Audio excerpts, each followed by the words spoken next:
হালিশহর লকআপে মৃত্যুর ঘটনা তদন্তে নামলো সিআইডি। যাতে এই ঘটনার তদন্তে কোন ফাঁক ফোকর না থাকে তার জন্য রাজ্য সরকারের পক্ষ থেকে এমন সিদ্ধান্ত বলে পুলিশ সূত্রের খবর। আর এতেই খুশি বীরজু কেওয়াটের পরিবার। মুখ্যমন্ত্রীর ওপর তাদের পূর্ণ আস্থা আছে। পাশাপাশি সিআইডি তদন্ত হোক, দোষীরা উপযুক্ত শাস্তি পাক, এতে তার জন্য শাস্তি পাবে। ঠিক একইভাবে বীরজু কেওয়াটের আত্মারও শান্তি হবে। বীজপুর বিধায়ক সুদীপ্ত দাসের দাবি, আগে সরকার সব ধামাচাপা দিতে চাইতো, কিন্তু এই সরকার পরিবারের পাশে দাঁড়িয়েছে এবং প্রকৃত সত্য যাতে উঠে আসে তার ব্যবস্থা করছে। পরিবারের কেউ দাবি করেন, কিন্তু সিআইডি তদন্তের জন্য বলে দেওয়া হয়েছে। সিআইডি আসছে, কি বলবেন?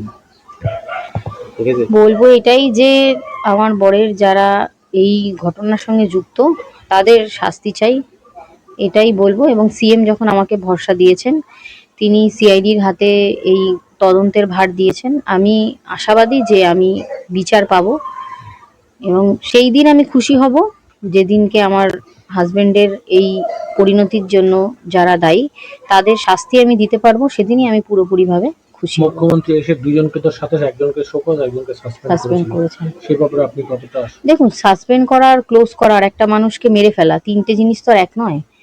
তো সেক্ষেত্রে আমি বলবো না তাদের মানে প্রাণের দিক থেকে কোনো ঝুঁকি আসুক, কিন্তু তারা শাস্তিটা পাক। যাতে আজ আমার বাচ্চা দুটো ছোট, তারা বোঝে না, আজ থেকে 5 বছর পর তারা যেটা ফিল করবে বা প্রতিটা মুহূর্তে তারা যে বাবাকে পাবে না, সেক্ষেত্রে তাদেরও ফ্যামিলির লোকজন বুঝুক। যদি তাদের চাকরিটা না থাকে এবং তাদের যদি সেরকম শাস্তি উপযুক্ত ভাবে আর কি, বিশেষ করে তাদের যদি যাবজ্জীবন দেওয়া হয়, তখন তাদের বাড়ির লোকও বুঝবে যে বাবা ছাড়া বাচ্চাকে মানুষ করা কতটা কষ্ট। হয়তো তারা জীবিত থাকবে, কিন্তু তাদের বাড়ির লোক তো এটা বুঝবে যে বাবা পাশে নেই। মুখ্যমন্ত্রী এখানে এসে সাথে সাথে চাকরির প্রতিশ্রুতি দিয়েছে আপনাকে, আপনি সেটাকে নিচ্ছেন তো? হ্যাঁ, দেখুন, আমার তো উপায় নেই, যেহেতু এখন আমার হাজবেন্ড নেই, তো সেক্ষেত্রে আমাকে তো বাচ্চা দুটোকে মানুষ করতে হবে। একজনের বয়স 8 বছর আর একজন সবে এখনো 3 বছরও কমপ্লিট হয়নি, তার স্কুলেও আমি এখনো ভর্তি করিনি। তো তাদের ভবিষ্যতের মুখের দিকে তাকিয়ে আমাকে কাজটা করতে হবে।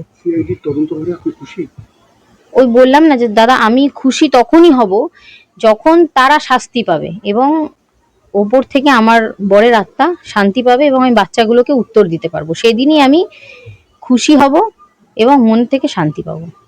অন্যায় শাস্তি হয়েছে সেটাই আপনি বলছেন? হ্যাঁ, আমার নাম জেনি শর্মা।